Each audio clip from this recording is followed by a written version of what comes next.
luin siellä museossa yhdestä kirjasta, että Egyptissä ei ollut silloin aikaisemmin oikein riittävästi puuta rakentamistarpeisiin.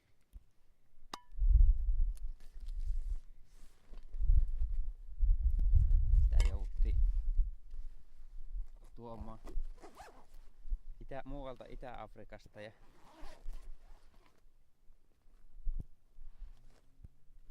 sitten myös Lähi-idästä.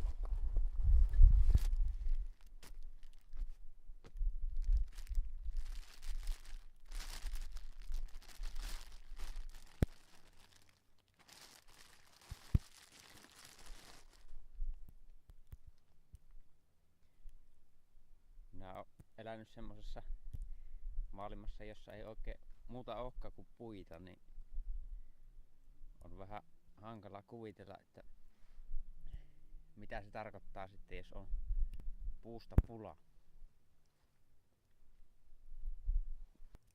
Niiden on pakko silloin ollut pitää sitä puuta sille tosi arvossaan, koska se on kuitenkin,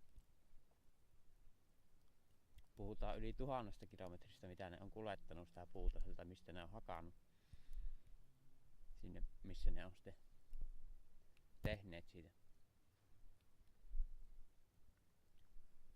Ja siinä on jo nuo kuljetuskustannuksetkin maksanut paljon raheja.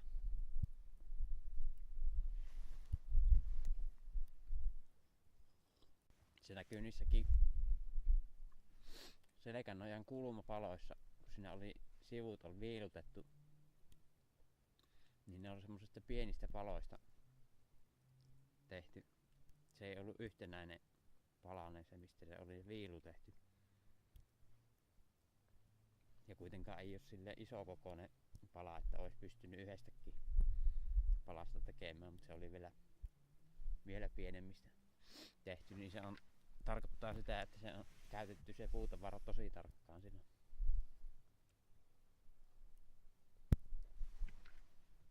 Niin kyllähän se ymmärtää, jos se on ensin käsin hakattu se puu ja sitten millä niille kuljettaneet sieltä sen 1000 kilometriä, niin kyllä se puuarvo nousee siinä aika paljon.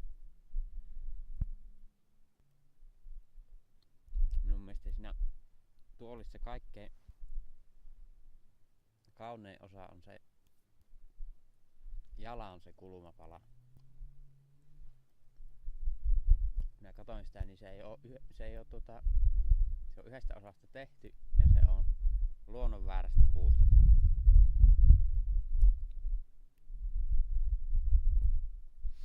Minä ensin arvelin, että se on siitä kohdasta puurunko, kun puu vaihtuu juureksi, menee maansuuntaisesti. Että se on siitä se kulmapala. Sitten mä huomasin, että tuommoinenkin oksa tekee samanlaisen. Siinä oli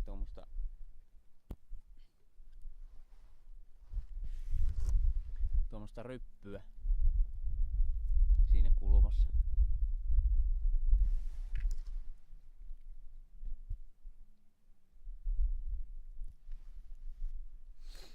Ja se on nimenomaan just se, mikä minun mielestä siinä on kauneinta, on se, että siinä näkyy se, mitenkä se puu on kasvanut ja mitenkä se on elänyt. Et sitä voi heti kuvitella, että minkälainen se on ollut pystyssä ollessaan.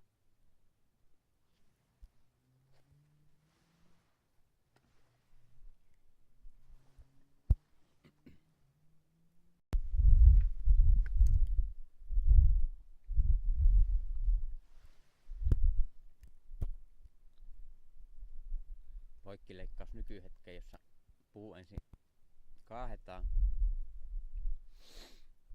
sitten se murskataan, sitten siihen laitetaan erilaisia kemikaaleja, sen jälkeen se puristetaan kassaan ja koitetaan niin kuin jatkojalostaa sitä näyttämään ja muistuttamaan mahdollisimman vähän sitä puuta, mikä on kasvanut.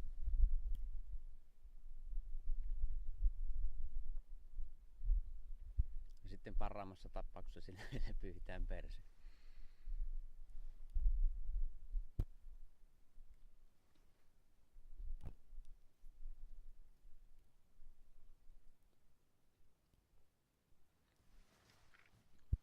Tämä tuoliprojekti tarkoituksena ei ole varsinaisesti tehdä ihan samanlaista tuolia, mikä se on se museon tuoli, vaan ennemminkin tutkia, että mitä se tarkoittaa, jos lähtökohtaisesti yritetään tehdä tuolia, joka kestää 3500 vuotta.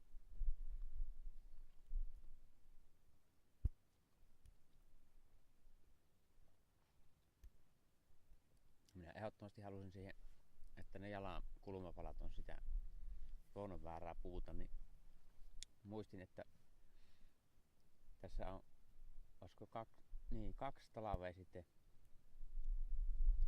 kaatunut haapa.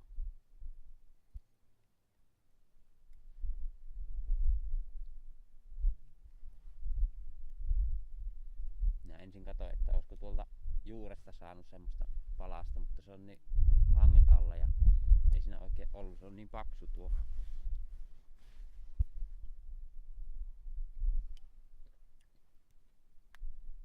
Sitten huomasin, että tässä on näitä oksia.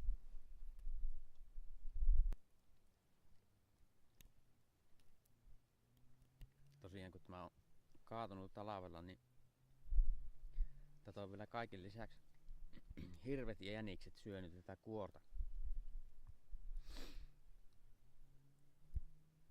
Minusta jotenkin tämä pinta on tosi hienon näköinen, että siinä on tommonen harmaa pinta ja sitten siinä näkyy nuo hampaajäljet, millä hirvet on kalunut.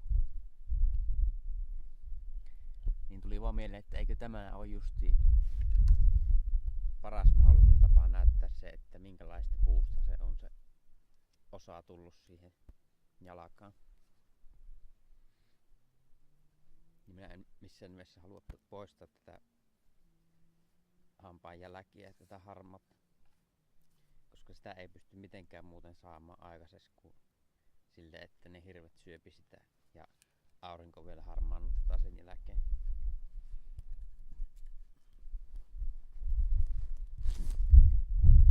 En keksinyt parempaa.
Tässä näkyy sitä tuoreempaa hirvien syömää aluetta. Se on vielä vaalea, ei ole harmaantunut. Täällä sitten on taas, joka on viime vuonna jo syöty.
Se mikä ei pysy kyyvissä, niin sitä ei tarvita.